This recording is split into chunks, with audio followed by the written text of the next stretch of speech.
स्वागत है आपका YouTube चैनल स्टडी हार्ट पर। आज हम शुरू करने जा रहे हैं क्लास 12th अकाउंटेंसी, जिसमें हम पार्टनरशिप के चैप्टर शुरू करने जा रहे हैं।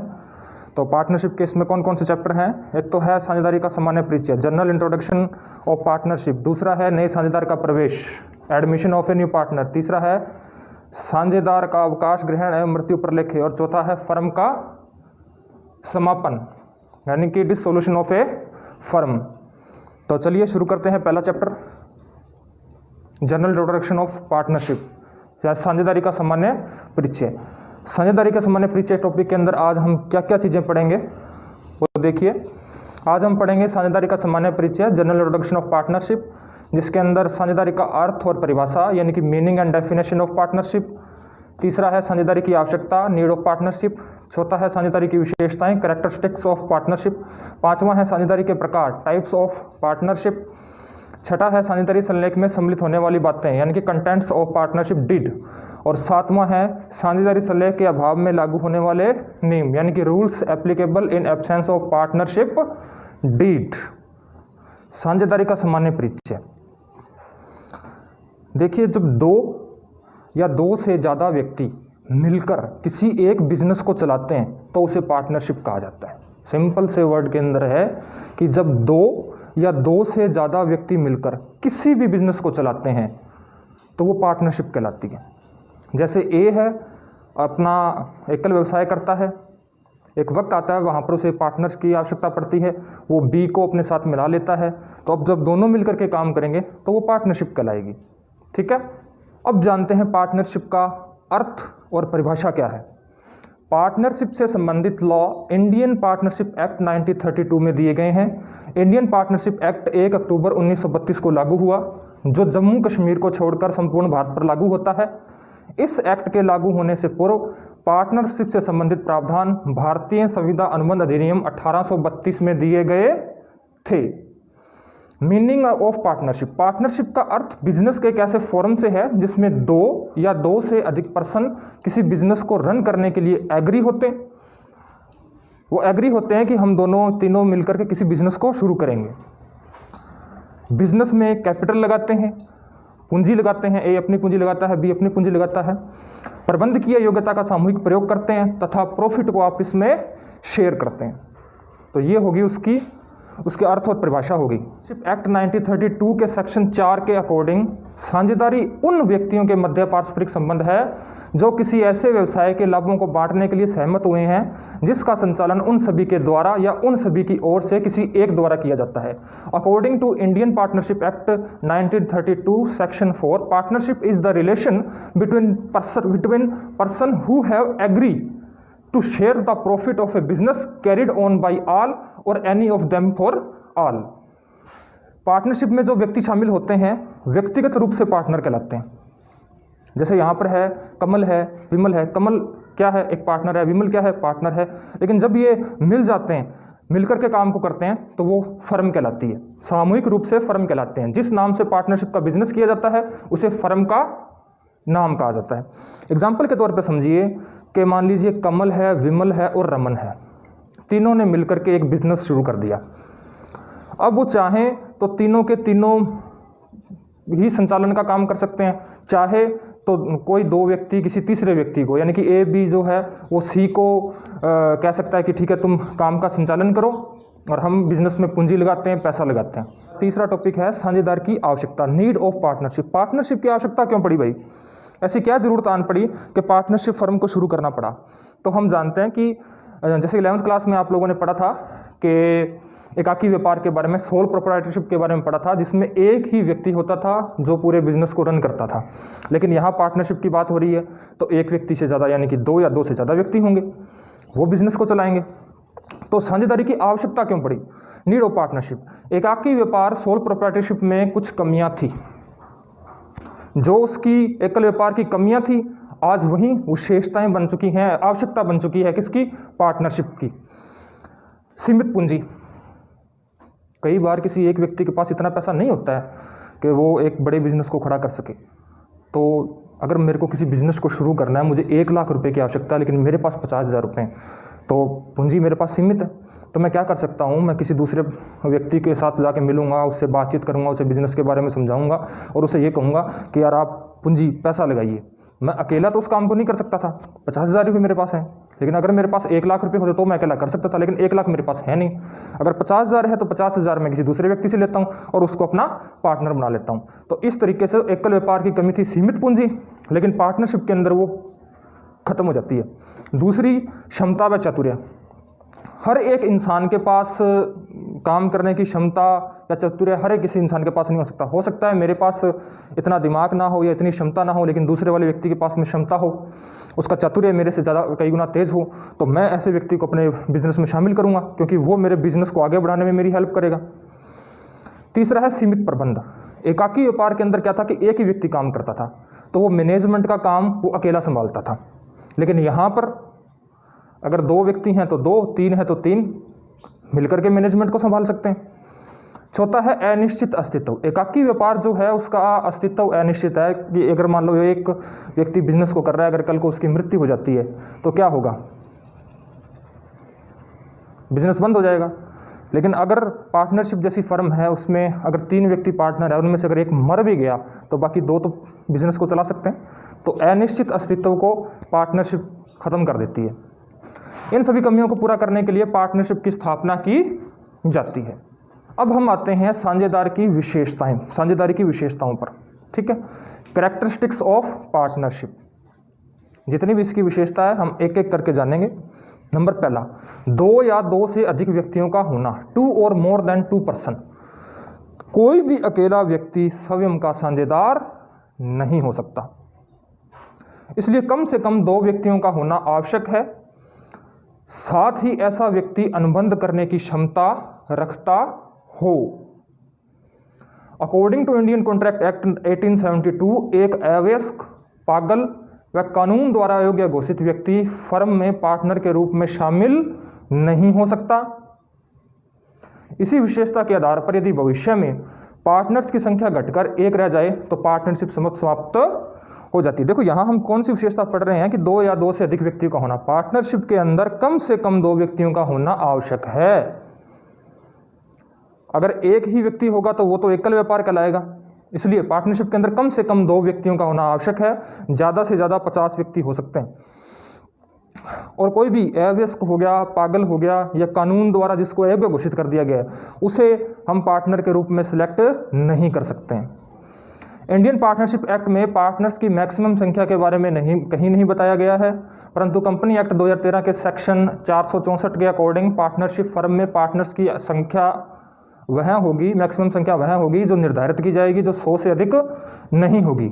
लेकिन कंपनी रूल्स 2014 के नियम 10 के अकॉर्डिंग यह संख्या 50 तक सीमित कर दी गई है। देखो, कम से कम पार्टनर्स 2 हो सकते हैं, ज़्यादा से ज़्यादा 50 तक सीमित कर दी गई है। तो अगर क्वेश्चन में पूछा जाए कि ज़्यादा से ज़्यादा कितने व्यक्ति मिलकर के पार्टनरशिप फर्म चला सकते हैं, तो हमारा आंसर होगा 50 और कम से कम 2।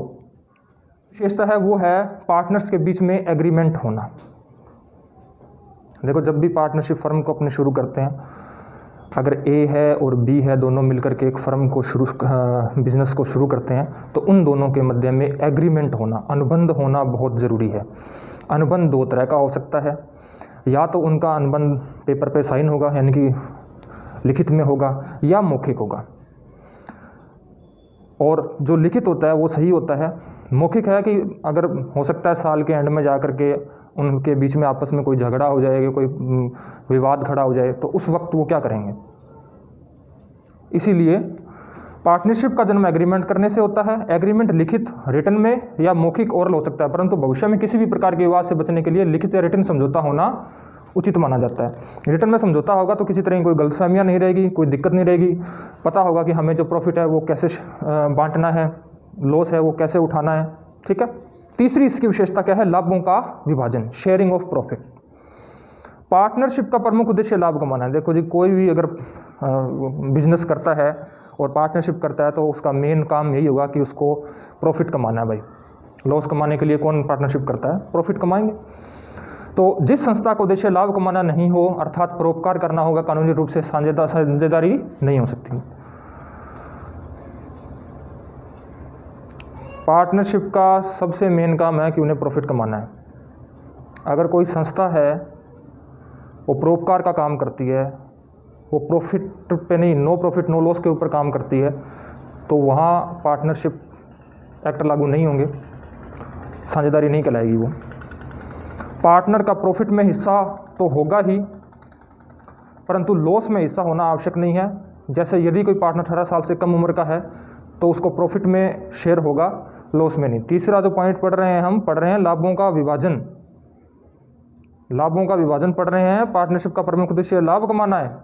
परोपकार का काम करने वाली, लोक कल्याणकारी काम करने वाली, no profit and no loss पे काम करने वाली संस्था पार्टनरशिप नहीं कहला सकती। ठीक है। अगर कोई 18 साल से कम उम्र का व्यक्ति हमारा पार्टनर है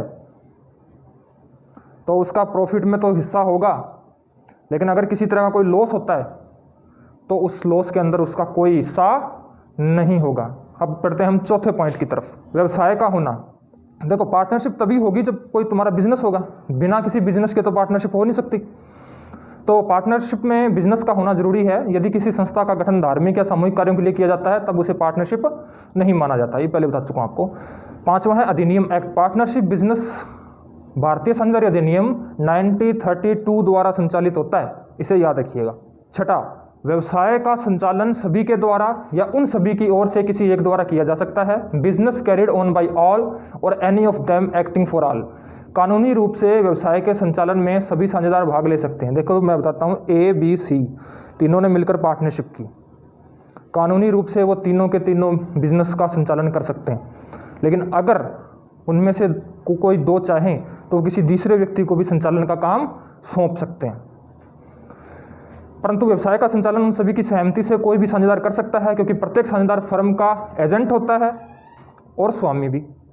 एजेंट इसलिए होता है क्योंकि वह अपने कार्यों से अन्य साझेदारों को बाध्य कर सकता है, और स्वामी इसलिए होता है क्योंकि वह स्वयं अन्य साझेदारों के कार्यों से बाध्य होता है। तीनों साझेदार दो हैं वो एक दूसरे के साथ बंधे हुए हैं, तो वो एजेंट भी हैं फर्म के और फर्म के वो स्वामी भी हैं। 7 नंबर जो हम पढ़ते हैं इसकी, असीमित दायित्व, अनलिमिटेड लायबिलिटी। पार्टनरशिप में प्रत्येक पार्टनर का दायित्व असीमित होता है।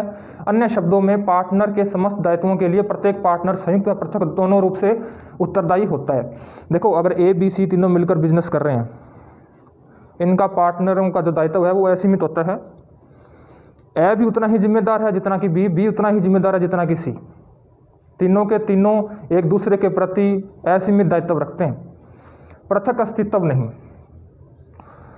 No separate existence. Partnership firm का पार्टनर से पृथक अस्तित्व नहीं होता है। अस्तित्व अलग न होने से आशय यह है कि फर्म से संबंधित सभी अनुबंध फर्म पर लागू होने के साथ साथ प्रत्येक साझेदार पर भी संयुक्त व्यक्तिगत रूप से लागू होते हैं। ABC तीनों मिलकर के बिजनेस करते हैं, इनका अलग से कोई पृथक अस्तित्व नहीं है। जब तीनों मिलकर के काम करेंगे तब वो पार्टनरशिप कहलाएगी। अगर आप कहो A अकेला है तो उसका अकेले का कोई अस्तित्व नहीं है। ABC तीनों का अस्तित्व कहलाएगा और तीनों एक दूसरे के प्रति जिम्मेदार होंगे। अब हम बात करते हैं साझेदारी के प्रकार, यानी कि टाइप्स ऑफ पार्टनरशिप। दायित्व के अनुसार साझेदारी को हम पहले समझते हैं। सीमित दायित्व साझेदारी, यानी कि लिमिटेड लायबिलिटी पार्टनरशिप। सीमित दायित्व साझेदारी में साझेदार का दायित्व सीमित होता है। साझेदारों की निजी संपत्तियों पर साझेदारी फर्म का कोई अधिकार नहीं होता है। तो उस दशा के अंदर क्या होगा कि सीमित दायित्व साझेदारी में साझेदारों का दायित्व सीमित होता है। उनका दायित्व सीमित कर दिया जाता है कि आप यहाँ से लेकर यहाँ तक के लिए ही जिम्मेदार हो, तो सीमित कर दिया गया है। तो साझेदारों की जो निजी संपत्ति है, उनकी फर्म की जो सामूहिक संपत्ति है उस पर तो सबका अधिकार होगा, लेकिन अगर किसी पार्टनर की निजी संपत्ति है तो उसके ऊपर फर्म का कोई अधिकार नहीं होगा। लेकिन अगर दायित्व असीमित हो, यानी कि असीमित दायित्व साझेदारी हो, साझेदारी किस प्रकार की है, असीमित दायित्व वाली साझेदारी है, तो उसमें क्या होता है, जिस साझेदारी में सभी साझेदारों का दायित्व असीमित होता है, अर्थात जब फर्म के दायित्वों को चुकाने के लिए सभी साझेदार संयुक्त और व्यक्तिगत रूप से उत्तरदायी होते हैं, तो ऐसी साझेदारी सीमित दायित्व साझेदारी कहलाती है। असीमित दायित्व के अंदर क्या होता है कि अगर मान लो किसी तरह का कोई लॉस हो गया, नुकसान की भरपाई करनी है, तो तीनों के तीनों पार्टनर मिल करके उसकी भरपाई करेंगे। और अपने, अगर पैसा फर्म के पास नहीं है तो वो अपने घर से ला करके उसकी भरपाई करेंगे। क्यों? क्योंकि उनका जो दायित्व है वो असीमित है। समय अनुसार साझेदारी, पार्टनरशिप अकॉर्डिंग टू टाइम, ये भी दो तरह की है, निश्चितकालीन साझेदारी और अनिश्चितकालीन साझेदारी। फिक्स टाइम पार्टनरशिप के अंदर क्या होता है, ऐसी साझेदारी जिसकी स्थापना एक निश्चित समय के लिए की गई हो, निश्चितकालीन साझेदारी कहलाती है, तथा उस समय के समाप्त होते ही साझेदारी स्वतः समाप्त हो जाती है। जैसे मान लो ए और बी दो व्यक्ति हैं, दोनों ने मिलकर के लोगों को बिल्डिंग बना करके देते हैं। अगर मान लो वो 2 साल में बिल्डिंग को पूरा कर देते हैं, तो जैसे वो बिल्डिंग कंप्लीट होगी उनकी पार्टनरशिप पूरी हो जाएगी। जैसे बिल्डिंग वो कंप्लीट करके सौंप देंगे, अपना पैसा लेंगे, आपस में बांटेंगे, ए कहेंगे आप बी कहेंगे, उनकी पार्टनरशिप खत्म। तो यह निश्चितकालीन साझेदारी, यानी कि समय निश्चित होता है कि ये साल तक चलेगी, 2 साल तक चलेगी या 3 साल तक चलेगी। दूसरा है अनिश्चितकालीन साझेदारी, नॉन फिक्स्ड टाइम पार्टनरशिप, ऐसी साझेदारी जिसकी स्थापना निश्चित समय के लिए नहीं की जाती, अनिश्चितकालीन साझेदारी कहलाती है। अब कोई ऐसा बिजनेस स्टार्ट कर दिया जिसका कोई अंत ही नहीं है, तो वो अनिश्चितकालीन साझेदारी होगी, वो लंबे समय तक चलेगी जब तक कि उनकी मृत्यु ना हो जाए। आगे बढ़ते हैं, वैधता के अनुसार साझेदारी। वैध साझेदारी देश के प्रचलित नियमों के अनुसार स्थापित साझेदारी वैध साझेदारी कहलाती है। देखो वैध साझेदारी कौन सी है, जो भी हमारे देश के अंदर नियम कायदे कानून बने हुए उनके अकॉर्डिंग अगर कोई पार्टनरशिप है तो वो वैध पार्टनरशिप कहलाती है, लीगल पार्टनरशिप कहलाती है। अगर उन नियमों पे कंपनी उनको फॉलो करती है तो वो लीगल पार्टनरशिप कहलाएगी। और दूसरी है अवैध साझेदारी, यदि किसी साझेदारी की स्थापना प्रचलित नियमों के अनुसार न हो तो ऐसी साझेदारी अवैध साझेदारी कहलाती है। निम्न दशाओं में एक साझेदारी अवैध कहलाती है। देखो अब हम बात कर रहे हैं वैधता के अनुसार साझेदारी। वैधता के अंदर पहले तो मैंने आपको ये बता दिया, वैध साझेदारी वो होगी, लीगल पार्टनरशिप वो होगी जो देश के अंदर जो भी नियम कायदे कानून प्रचलित हैं किसी बिजनेस को करने के लिए, उनको अगर वो फॉलो करके करती है तो वो वैध साझेदारी कहलाएगी। और अगर देश में प्रचलित नियमों और कानूनों का पालन नहीं किया जाता है तो वो अवैध साझेदारी कहलाएगी। और कोई भी साझेदारी किस वक्त पर जाकर के अवैध हो सकती है उसके विषय में क्या लिखा गया है, जबकि साझेदारी की स्थापना का उद्देश्य गैरकानूनी हो। पार्टनरशिप कर ली, स्मैक बेचेंगे, हीरोइन बेचेंगे, गांजा बेचेंगे, अफीम बेचेंगे, वो तो अवैध व्यापार हो गया, गैरकानूनी हो गया, तो ये पार्टनरशिप नहीं कहलाएगी।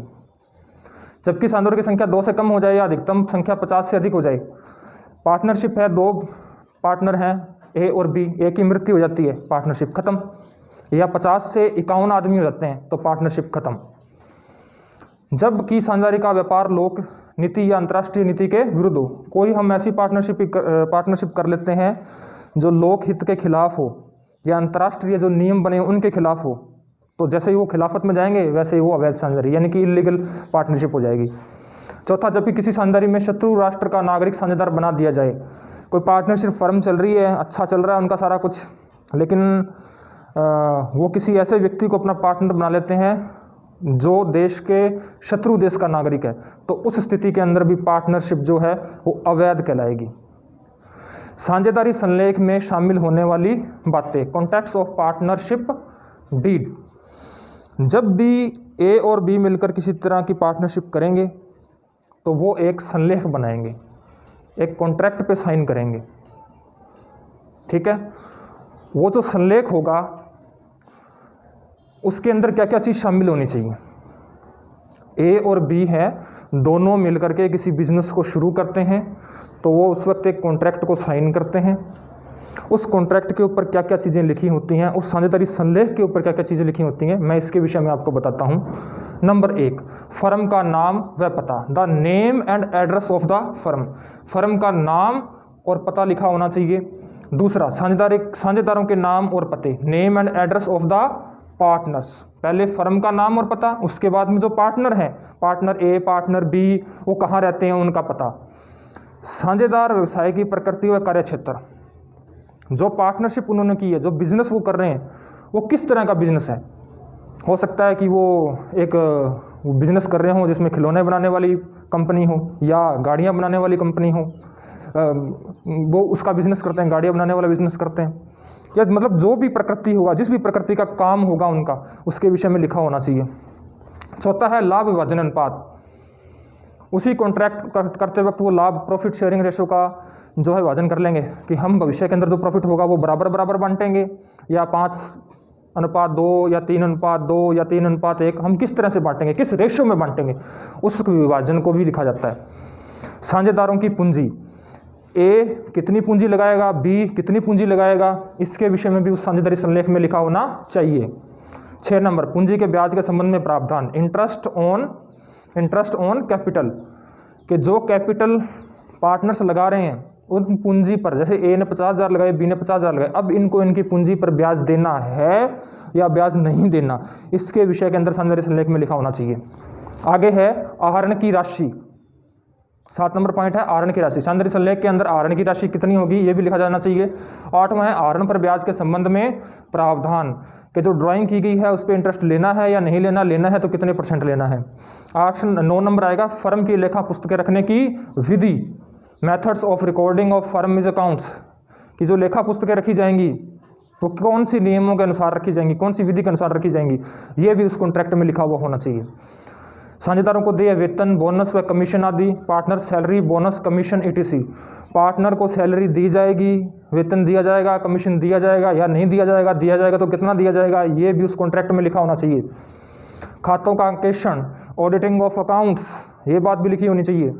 साझेदारी की अवधि, ड्यूरेशन ऑफ पार्टनरशिप, की साझेदारी कितने वक्त तक के लिए हमने करनी है, 6 महीने के लिए, साल के लिए, 10 साल के लिए, उसका कोई निश्चित समय है या अनिश्चित है, उसके विषय में भी लिखा होना चाहिए भाई। 13 नंबर साझेदारों के ऋणों पर ब्याज, साझेदारों के ऋण व उस पर ब्याज की दर।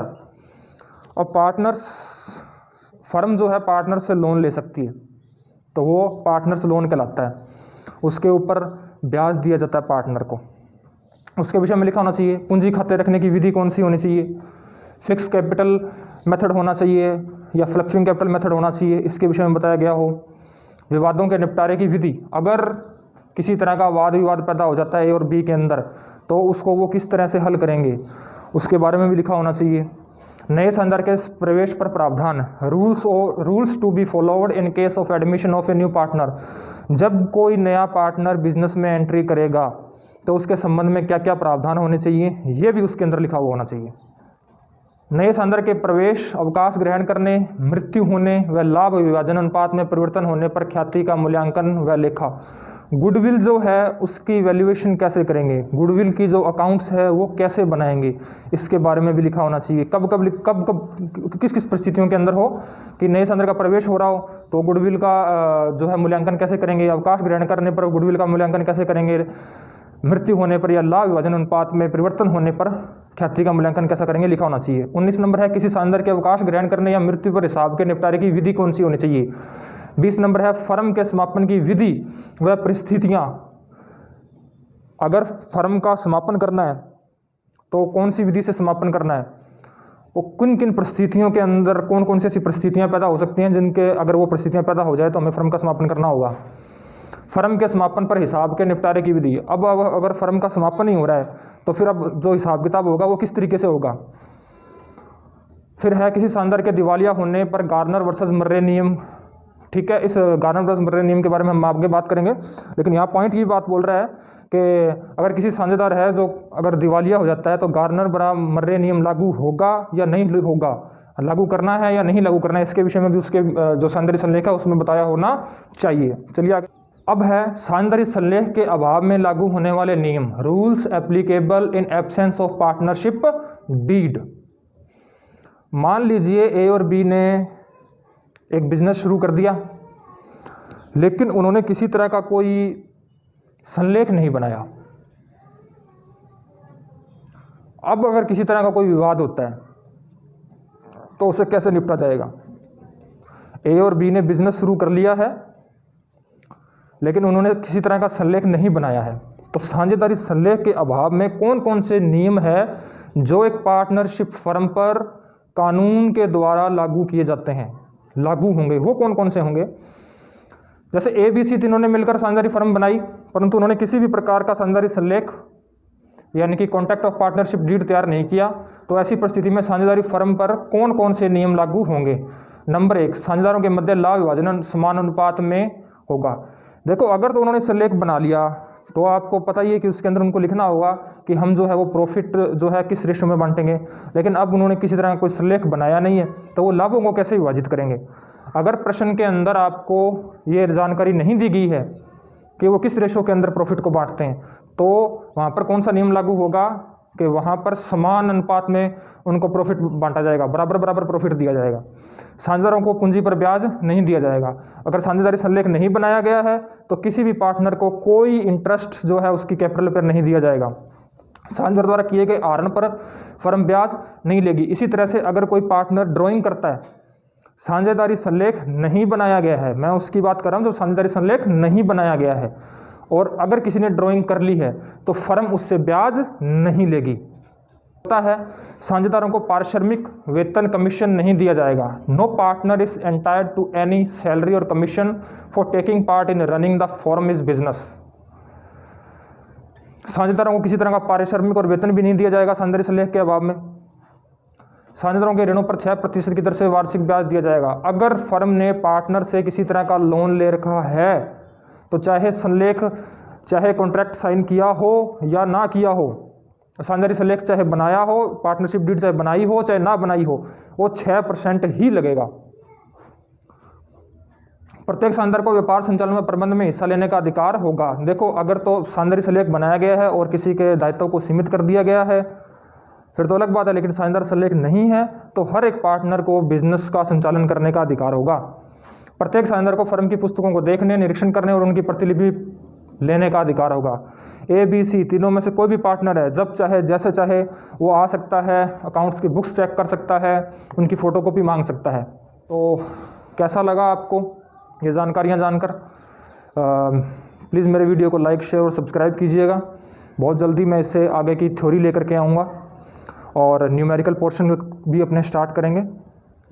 धन्यवाद।